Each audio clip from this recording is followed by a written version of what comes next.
జగన్మోహన్ రెడ్డి గారి పార్టీ అయితే అది ఎలా వేస్తుందో నాకు అర్థం అవట్లే. మరి ప్రకటించినట్టు పేపర్లో చూశాను. మీరు కూటమికి వ్యతిరేకంగా పోటీ చేసి ఎలక్షన్లో ఓడిపోయి, అంత ముందు ఎలక్షన్లో కూడా కూటమికి వ్యతిరేకంగానే పోటీ చేశారు 14లో. సరే 19లో విడిపోయింది, మెయిన్ తెలుగుదేశం పార్టీ అయింది. 24లో కూటమి బీజేపీ, జనసేన, టీడీపీ కలిపి పోటీ చేసి మిమ్మల్ని ఓడిస్తే మీరు ఆ బీజేపీ అభ్యర్థికి ఏ కారణం మీద ఓటేస్తానంటున్నారు నాకు అర్థం అలా. ఎందుకంటే సుదర్శన్ రెడ్డి గారు ఆయనే పార్టీ వాడు కాదు, మీకు కాంగ్రెస్ అంటే ఇష్టం లేదు, కాంగ్రెస్ మీ మీద కేసులు పెట్టింది అంటున్నారు. సుదర్శన్ రెడ్డి ఏం పార్టీ వాడు కాదే. ఆయన కాన్స్టిట్యూషన్ నిలబెట్టడం కోసం ఒక ప్రయోగం చేస్తున్నారు. కాన్స్టిట్యూషన్ నిజంగా నిలబెట్టగలడు. ఆ నిలబెట్టగలిగినటువంటి సత్తా ఉన్నటువంటి వ్యక్తి, ఏ పార్టీకి సంబంధం లేనటువంటి వ్యక్తి. ఇక ఎంతకన్నా ఆపర్చునిటీ మీకు ఏమొస్తుంది? ఇటువంటి విషయాల్లో కూడా మీ డిసెంట్ చెప్పలేకపోతే, మీరు మీ వ్యతిరేకుల విషయంలో కూడా మీరు మీ డిసెంట్ చెప్పలేకపోతే ఎలాగా? నాకు అర్థం లేదు అసలు వైసీపీ ఎందుకు సపోర్ట్ చేస్తానందో. ఒక్క విషయం మర్చిపోకండి, ఆర్ఎస్ఎస్ అనేటువంటి మాతృ సంస్థ, దానికి సంబంధించినటువంటి బైబిల్, భగవద్గీత, ఖురాన్ ఏంటంటే పాంచజన్యం అని తెలుగులో ఉంది, బంచ్ ఆఫ్ థాట్స్ అని గురూజీ గోల్వాల్కర్ గారు ఏదైతే రాశారో అదే ఆదర్శం. వరసగా దాన్ని అమలు చేసుకుంటూ వస్తున్నారు.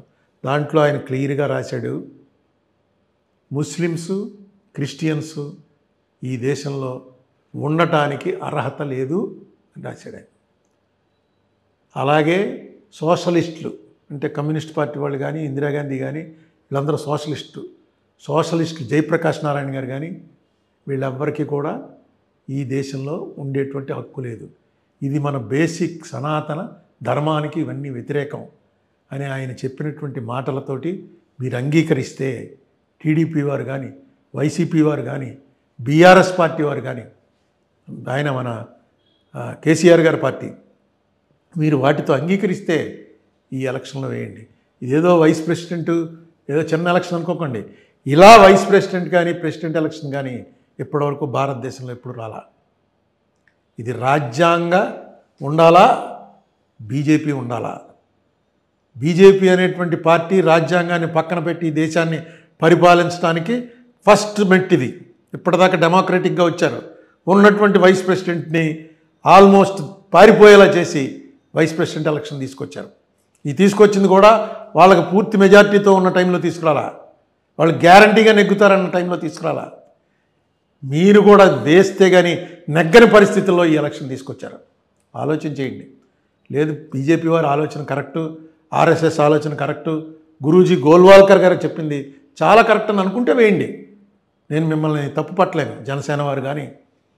ఎందుకంటే మీరు ఆ పార్టీలో ఐడియాలజీలో ఇప్పుడు అలాగే బీజేపీ వాళ్ళు మా ఐడియాలజీ ఇదే అంటారు. ఆ ఐడియాలజీ ఇదే అన్నప్పుడు మనం ఏమనగలం? వాళ్ళతో విభేదించి ఆర్గ్యుమెంట్ చేయగలం. కానీ మీ ఐడియాలజీ ఇదే ఉన్న వాళ్ళని ఈ దేశంలోంచి పంపించేస్తాం, అలాంటి ఐడియాలజీ ఉండటానికి వీల్లేదు, మిమ్మల్ని అసలు బతకనేమో అని అంటాం తప్పు. అది సెక్యులర్ పాలసీ కాదు.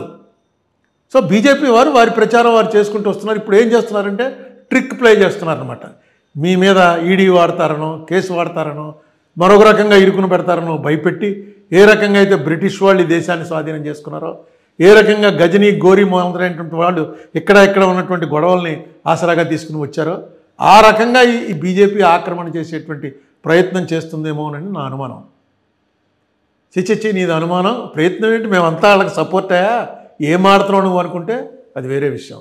కాదు ఇలాంటివి ఆపాలి అనుకుంటే ఇది right time, right opportunity. Please think over it. మీకు ఏం నచ్చితే అది సెలవు.